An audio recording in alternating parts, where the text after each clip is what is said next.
जादुई कहानियाँ बहुत ही अच्छी।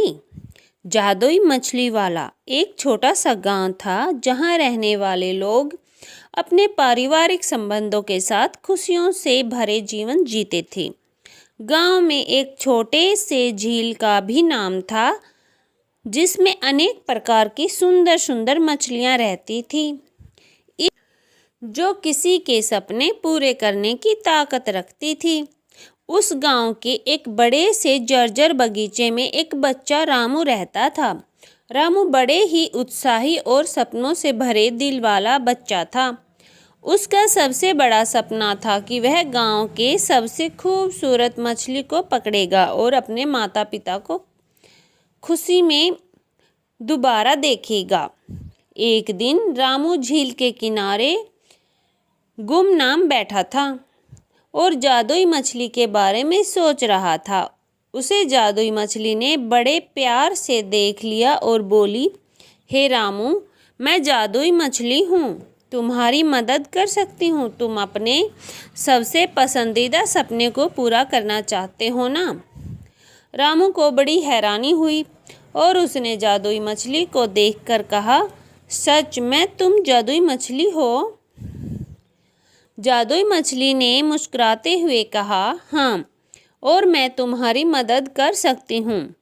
तुम अपने सपने को पूरा करने के लिए झील में डुबकी मारो और जब तुम निकलोगे तो तुम्हारा सपना पूरा हो जाएगा। रामू को जादुई मछली पर भरोसा हो गया और वह बिना सोचे समझे झील में डुबकी मार गया। जैसे ही वह पानी से ऊपर आया तो वह सपना पूरा हो गया। उसने झील के सबसे खूबसूरत मछली को पकड़ लिया। जब रामू वापस बगीचे में आया तो उसके माता पिता बहुत खुश हुए। वे रामू को गले लगाकर उसे बधाई देने लगे। रामू खुशी से झूम उठा और बताया कि उसने जादुई मछली की मदद से अपना सपना पूरा किया है। इस तरह रामू को अपने सपने को पूरा करने में सफलता मिली और जादुई मछली ने उसकी मदद करके उसे खुश किया। यह कहानी हमें यह सिखाती है कि हमारे सपने पूरे करने में हमें कभी निराश नहीं होना चाहिए और अगर हम दिल से चाहते हैं तो हमारी मदद करने के लिए जादुई मदद हमेशा मौजूद होती है। जादुई जलेबी। एक गांव में एक जादुई जलेबी वाला रहता था।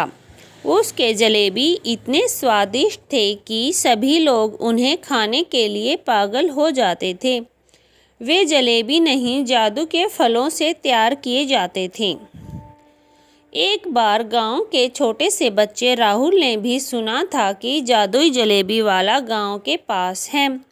राहुल बहुत उत्साहित हो गया और उसे खाने का मन हुआ, लेकिन वह अपने माता पिता को इस बारे में नहीं बता सकता था क्योंकि उन्होंने कभी उससे इजाज़त नहीं ली थी। एक दिन राहुल ने जिद की और जादुई जलेबी वाले के पास जाने का फैसला किया। वह रास्ते में बहुत खुश था क्योंकि उसे लगा कि वह अब जलेबी का मज़ा चखेगा। जब राहुल वहां पहुंचा तो उसने देखा कि जादुई जलेबी वाले के पास लंबी वृक्ष में एक खास पेड़ था।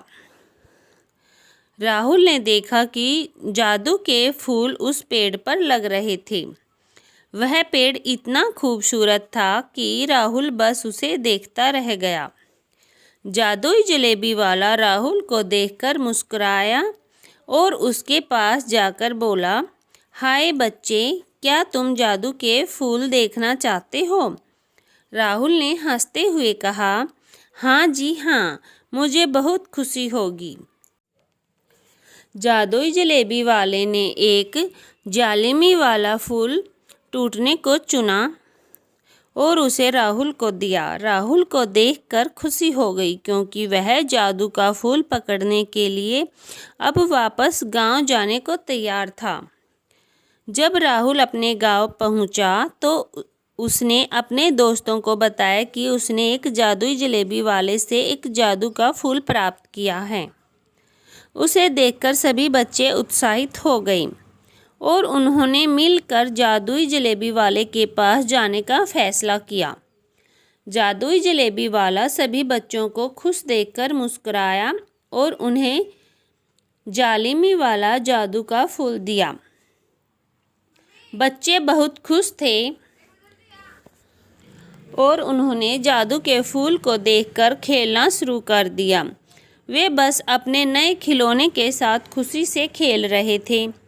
जादुई जलेबी वाला खुश था क्योंकि उसने बच्चों को खुश कर दिया और उन्हें एक नया अनुभव दिया। वह जादू के फूल से जलेबी बनाने के लिए तैयार था, लेकिन उसके दिल में अब वह खुशी थी जो किसी जादू से पाई नहीं जा सकती थी। ऐसी अच्छी अच्छी कथा और कहानियों के लिए हमारे चैनल को लाइक, शेयर और सब्सक्राइब जरूर कर लें। धन्यवाद।